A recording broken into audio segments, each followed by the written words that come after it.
Hello everyone, this is Saumya and welcome back to my channel get enrol with Saumya. आज BEd के mathematic plan में plan number 11 का discuss करेंगे, जिसका प्रकरण या टॉपिक है घनाभ। घनाभ मीन्स क्यूबॉइड। तो अब पाठ योजना की स्टार्टिंग हमेशा हम एक तरफ दिनांक, विषय, प्रकरण और दूसरी तरफ कक्षा, चक्र और अवधि लिखकर करते हैं, और प्रकरण को हमेशा अंडरलाइन करके ही दर्शाना होता है। अब समान उद्देश्य लिखा जाता है सबसे पहले, तो समान उद्देश्य आपका सब्जेक्ट से रिलेट करता हुआ होता है। आप 4 या 5 पॉइंट लिख सकते हैं, तो यहाँ पर 4 पॉइंट लिखे गए हैं मैथमेटिक्स पे, जो कि इस प्रकार हैं। बच्चों में गणित की प्रति रुचि उत्पन्न करना, गणित के समान नियमों की जानकारी करना, दैनिक जीवन में आने वाली गणितीय समस्याओं को हल करने की क्षमता उत्पन्न करना, एवं बच्चों में तर्क शक्ति एवं निर्णय लेने की क्षमता का विकास करना। अब अगर विशिष्ट उद्देश्य की बात की जाए, तो विशिष्ट उद्देश्य हमारा प्रकरण से रिलेटेड होता है या चैप्टर से रिलेटेड होता है। तो अब 5 विशिष्ट उद्देश्य हैं। तो ज्ञानात्मक के अंतर्गत लिखा गया है कि छात्र घनाभ के प्रत्ययों का प्रत्यय स्मरण कर सकेंगे। बोधात्मक, छात्र घनाभ से संबंधित प्रश्नों को समझ सकेंगे।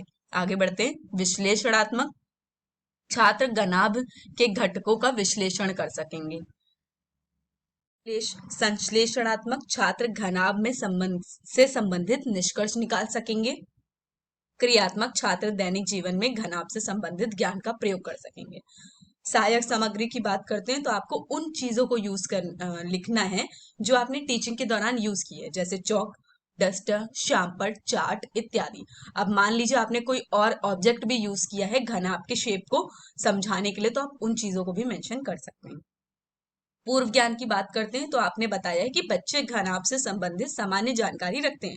अब क्यों रखते हैं? आप पहले स्टैंडर्ड देखिए, आप क्लास 6 को समझाने जा रहे हैं, तो ऑफकोर्स ही बात है कि क्लास 6 के बच्चे को शेप्स, जनरल शेप्स तो पता ही होंगे, इसलिए आपने बता दिया कि घनाभ से संबंधित बेसिक नॉलेज बच्चे को पहले से ही है।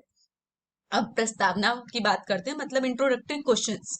आपको 4 क्वेश्चन फ्रेम करने होंगे, और क्वेश्चन इस प्रक्रिया में बनाने हैं कि आपको बच्चा जो भी जवाब दे उससे रिलेट करके ही आप नए क्वेश्चन का निर्माण करेंगे। तो जब आपने पहला क्वेश्चन पूछा, वो भी आपने श्यामपट्ट की ओर इशारा करते हुए पूछा कि ये क्या है, तो बच्चा बता रहा है ये हाँ श्यामपट्ट है। श्यामपट्ट को किससे साफ किया जाता है? देख रहे हैं आप, जो वर्ड आया है बच्चे के जवाब से वहीं से रिलेट करते हुए नेक्स्ट क्वेश्चन आप बना रहे हैं। तो फिर बच्चा जवाब देगा कि श्यामपट्ट को डस्टर से साफ किया जाता है। फिर से नेक्स्ट क्वेश्चन यहीं से आप कनेक्ट करके बना रहे हैं कि डस्टर की आकृति कैसी है, तो डस्टर की आकृति घनाभ जैसी है। अब यहीं से नेक्स्ट कि घनाभ के क्षेत्रफल का सूत्र बताओ। तो अब ये समस्यात्मक प्रश्न है। बेसिक नॉलेज बिल्कुल तय है कि बच्चे को हो सकती है कि शेप ऐसा दिखता है घनाभ का, बट अब ऐसा तो नहीं है कि उसको पूरी डेफिनेशन और सारे फॉर्मूले भी याद होंगे, तो इसलिए यहाँ पर समस्यात्मक प्रश्न लिखा गया है। अब आप उद्देश्य कथन के रूप में कहेंगे कि बच्चों, आज हम घनाभ का विस्तार पूर्वक अध्ययन करेंगे या विस्तृत अध्ययन करेंगे। और आप देख सकते हैं, नोटिस कर सकते हैं, यहाँ पर भी प्रकरण को अंडरलाइन करके दर्शाया गया है, तो आप भी बिल्कुल ऐसा ही करेंगे। आगे बढ़ते हैं। प्रस्तुतिकरण की बात करते हैं, तो यहाँ पर प्रेजेंटेशन के फॉर्म में आपने शिक्षण बिंदु लिया है, मतलब टॉपिक चूज किया है कि आप क्या क्या टॉपिक पढ़ाएंगे घनाभ के अंतर्गत। फिर छात्र अध्यापक का क्रिया, मतलब अगर आपने कोई क्वेश्चन फ्रेम किया है तो आप वो लिखेंगे।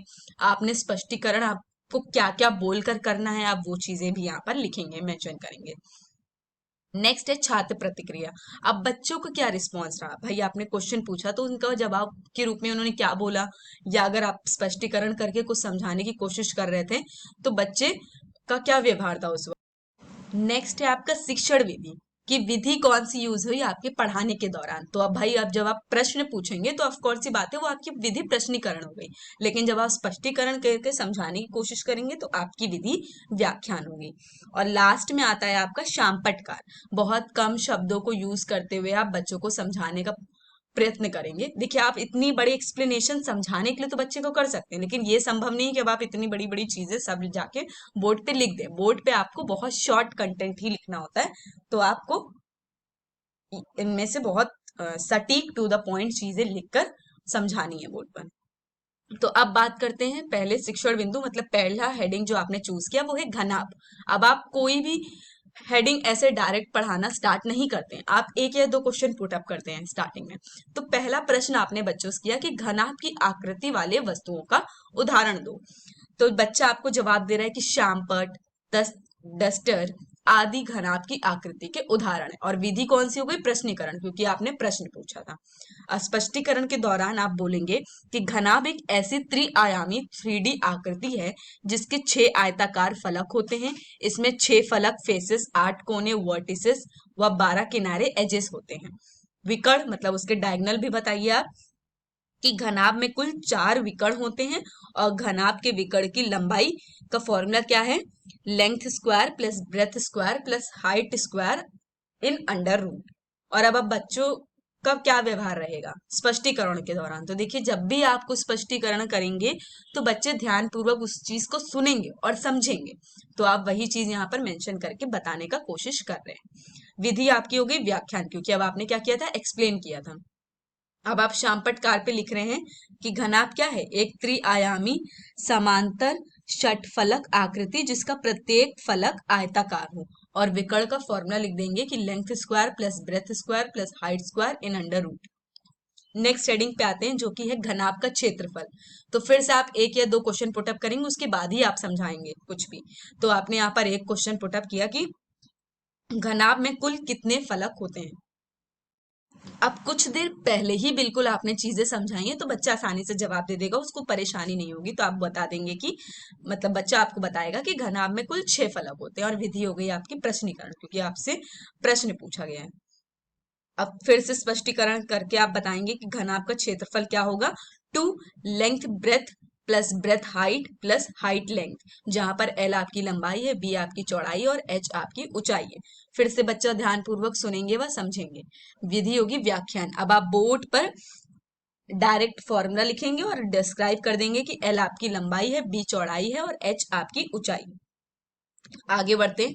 अब देखिए, आपने कोई भी फॉर्मूला बताया है तो आप उससे रिलेटेड सॉल्यूशन जरूर उसको एक करवाइए, क्योंककि तरीका तो यही होता है ना कि आप फॉर्मूला कर रहे हैं, फॉर्मूला बता रहे हैं, तो भाई बच्चों को सॉल्यूशन भी दिखाइए, बताइए कि वो क्वेश्चन में कैसे यूज होता है, कैसे उस फॉर्मूला यूज करके आप आंसर निकालते हैं। तो आपने एक क्वेश्चन फ्रेम किया कि एक घनाभ का क्षेत्रफल बताओ जिसकी लंबाई, चौड़ाई और ऊंचाई क्रमशः 5 सेंटीमीटर, 6 सेंटीमीटर एवं 7 सेंटीमीटर है। तो छात्र ध्यान पूर्वक सुनेंगे, समझेंगे। विधि होगी व्याख्यान। अब आप बोर्ड पे देखिए, पूरा क्वेश्चन नहीं लिखेंगे, पूरा क्वेश्चन लिखने का कोई मतलब ही नहीं है। तो आप यहाँ सीधे पहले लेंथ लिखिए, ब्रेथ लिखिए, हाइट लिखिए और क्षेत्रफल लगा के क्वेश्चन मार्क प्रोवाइड करिए। फिर आप नेक्स्ट लाइन में आप क्वेश्चन में वैल्यू रखिए, फॉर्मूला लिखिए, फिर वैल्यू रखिए और आंसर निकालिए।